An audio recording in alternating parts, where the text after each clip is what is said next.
सत साहेब, नमस्ते दोस्तों आज इस वीडियो में मैं कर्म के बारे में बात करूंगा। कर्म क्या है, कर्म के प्रकार क्या हैं और उनका जो है कि कहाँ पर ये संचित होता है, किस कर्म का कैसे चक्र है।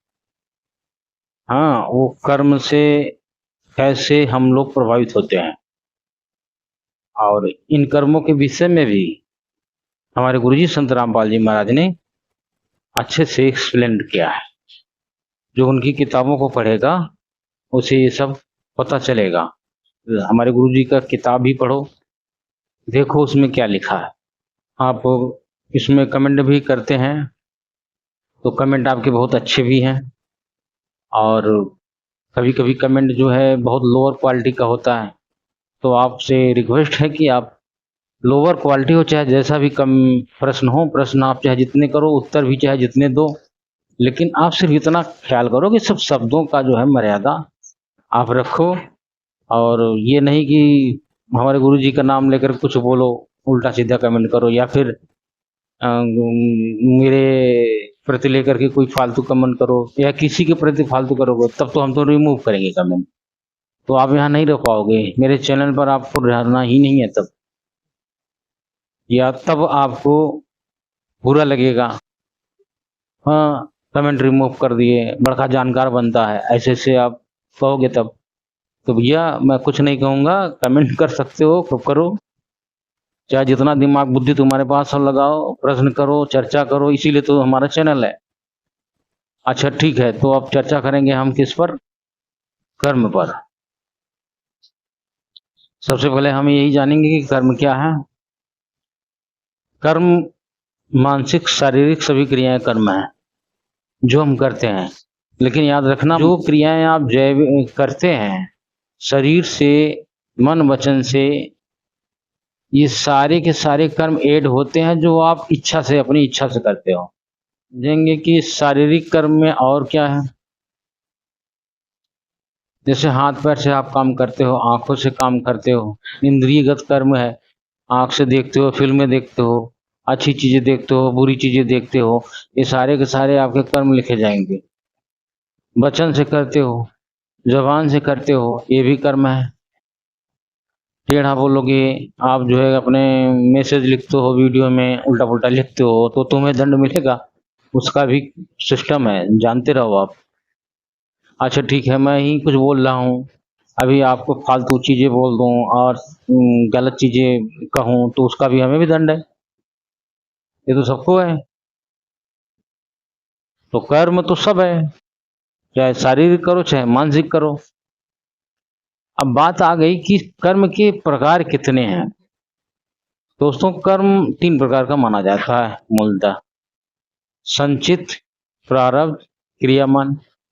3 प्रकार का कर्म है, और इन 3 प्रकार के कर्मों को थोड़ा समझना चाहिए, क्योंकि ये समझने के बाद आपके जो कर्म हैं, जो हम वास्तविक जीवन में लाइफ में कर्म करते हैं, वो सुधरेगा। जब इनके रहस्य को हम समझेंगे, इनके सिस्टमों को समझेंगे, तो हमारा जो सफर होगा जीवन का वो बहुत सरल अच्छे से होगा। क्योंकि हम अच्छे और बुरे कर्मों का फल जान जाएंगे, अच्छा क्या है सही क्या है, तब हम अच्छे ही अच्छे कर्म करने की कोशिश करेंगे।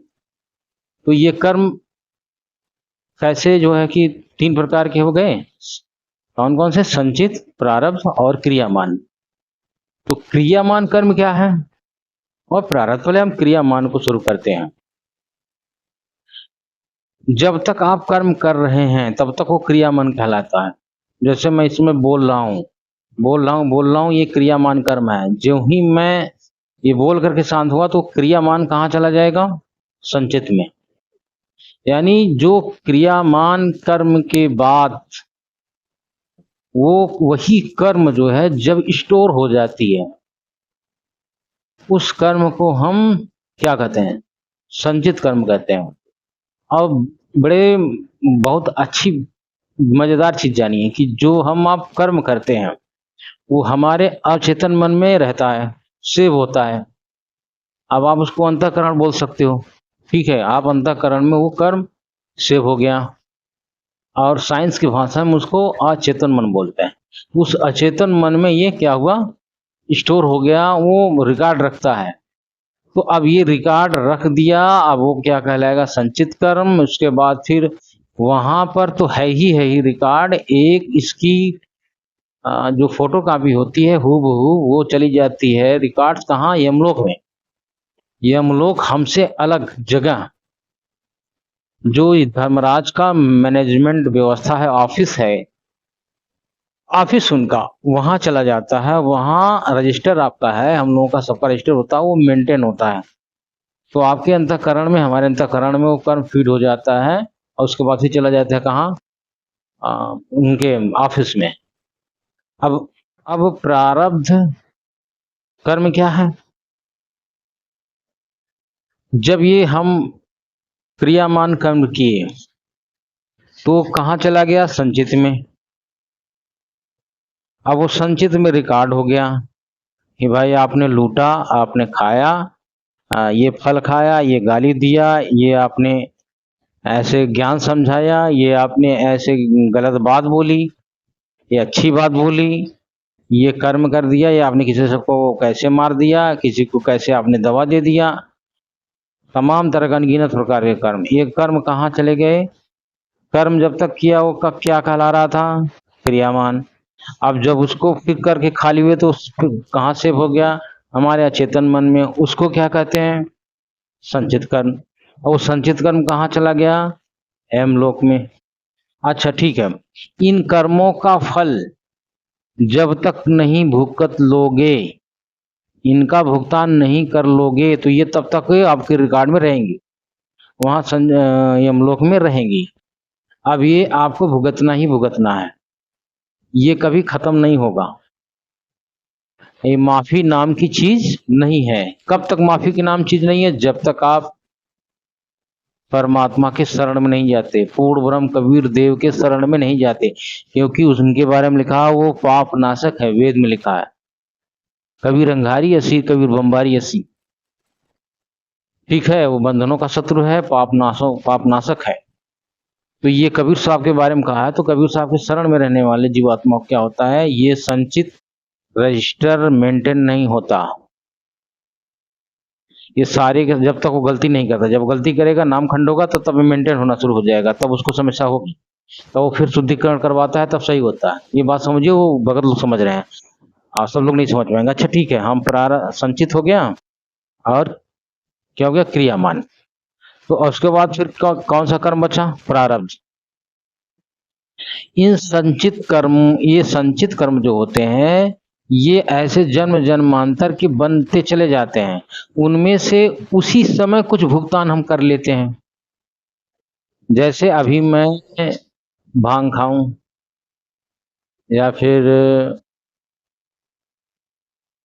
कर्म ऐसा कर दूं, दवा खा लूं, तो आपका फल उसी समय मिलेगा। आपको दवा का प्रभाव तुरंत पड़ जाएगा, फल हुआ वो, तो आपका फल मिल जाएगा, कुछ फल नहीं मिलेगा। तो ये जो फल है जो नहीं मिला, वो रिकॉर्ड में ही रहेगा, वो संचित बना रहेगा अभी। और जो फल भुगत लिया उसको भाई खाली रिकॉर्ड नाम रहेगा, भुगतना नहीं होता, बाद में रिकॉर्ड भले रहेगा। अच्छा, तब अब जो कर्म बचा है, जो संचित बनता गया अरबों जन्मों का, अनंत जन्मों का, वो संचित आज भी है आपके हमलोक में, वो रजिस्टर मेंटेन है। जब यहाँ से शरीर छूटेगा ना, जब वहां से जाकर फैसला होगा, तो उसके बाद फिर वो उन रजिस्टर को जांच करेंगे, देखेंगे आपके संचित कौन से कर्म बचे हैं, कितने हैं। तो उसमें बहुत से कर्म बचेंगे, आपके बहुत से पुण्य भी होंगे और अधिकतर पाप होंगे, क्योंकि हम पाप ही करते हैं ज्यादा। तो जो पाप कर्म है वहां पर और पुण्य कर्म है, उन कर्मों को वो देखते हैं, तौलते हैं उसको। तो 50% वो 50% वो ले लिए, आपको फिर लगा दिए साथ में। तो वही जो कर्म आपके साथ दूसरा जन्म देते समय लगा दिया, सभी नहीं, कर्म तो हमारे इतने हैं कि अनंत हैं, अनगिनत हैं, लेकिन उनमें से कुछ कर्म जो अगले जन्म को भुगतना है, आपको लगा देते हैं, वो है क्या, वो प्रारब्ध कर्म है, यानी आपका भाग्य हो गया वो। संचित कर्म से कुछ हिस्सा जो निकाल कर भुगतने के लिए देते हैं जन्म लेते समय, वो क्या है? प्रारब्ध कर्म। आप शायद समझ गए होंगे प्रारब्ध कर्म। अगर इसमें से जानकार भी बहुत लोग होंगे, ऑटोमेटिक आप जान ही रहे होंगे। तो वो जो है प्रारब्ध कर्म आपका लगा है। अब प्रारब्ध कर्म लेकर आ गए, तो प्रारब्ध कर्म जब लेकर आए हम, तो उस प्रारब्ध कर्म में कोई बहुत दुखी है, कोई बहुत सुखी है। ये प्रारब्ध कर्मों का ही करामात है। हम इस समय आप लोगों में से बहुत से चल रहा है, तो आप जो है ना, प्रारब्ध कर्म जो है आपके साथ आते रहते हैं। वो ऑटोमेटिक आपको कोई बीमारी, खांसी, निमोनिया, हाँ, गेहूं से लफड़ा, बेवजह बनना, बिना किसी कारण से बन जाना, ये आपको एहसास दिलाता है कि आपके प्रारब्ध कर्म है, जो आपने गड़बड़ किया था आपको अब मिल रहा है। अब जब आप भक्ति कर रहे होते हैं तो इस प्रारब्ध कर्म पर वो परमात्मा कबीर साहब कभी कलम चलाते रहते हैं, आपको उसका हिसाब किताब करते रहते हैं, तो आपका बचाव होता है। तो आपको परमात्मा कबीर साहब की भक्ति करनी चाहिए और उनके शरण में जानी चाहिए। वो हैं आपके कर्मों को सिस्टम हाथ लगाने वाले, और किसी के दम नहीं है, कोई नहीं कर सकता ये काम। न तो जो है क्षर पुरुष कर सकता है, यानी ब्रह्म कर सकता है, ब्रह्म भी नहीं कर सकता ये काम। न तो ब्रह्मा जी, न तो विष्णु जी, न तो शिव जी, न तो अन्य दुर्गा जी, न तो कोई नहीं कर सकता। सिर्फ इन कर्मों के सिस्टम को संचालित करते हैं, ये अधिकारी हैं। ये ऐसा नहीं करते कि फेरबदल कर दें आपके कर्मों में, ठीक है।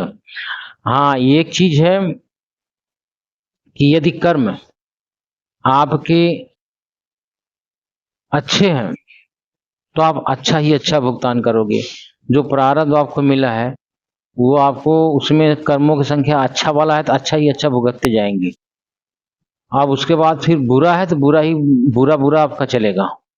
अच्छा, आपका बुरा चल रहा है, अब आप बहुत अच्छा काम कर रहे हो। वर्तमान समय में दो काम हुआ है, आप एक भुगतान कर रहे हो, भुगत रहे हो, और दूसरा आप खड़ा कर रहे हो, यानी नया नया कर्म आप करते जा रहे हो। ये भी दोनों होता है। तो नया जो कर रहे हो वो भी आपका वही फिर संचित बनेगा। नया करते जा रहे हो, संचित बनता जा रहा है। पिछला आप प्रारब्ध जो भुगतते जा रहे हो, आप कर्म फिर वो नया कर रहे हो, फिर वो संचित चला जाएगा, फिर रजिस्टर मेंटेन हो जाएगा, और बल्कि बहुत ज्यादा संख्या बढ़ जाएगी। तो इस तरह से जो जीव आत्मा है, जो हम लोग हैं, हम लोग को फंसाया गया है। हम लोग का ये कर्म का अंत नहीं होगा। अब ये कर्म हम लोग करते हैं तो तीन गुणों की वजह से करते हैं, मन, बुद्धि, अहंकार, ये सब शामिल है। और जो काल ने डाला है, इस काल ने इन रजगुण, सदगुण और तम गुण डाला है।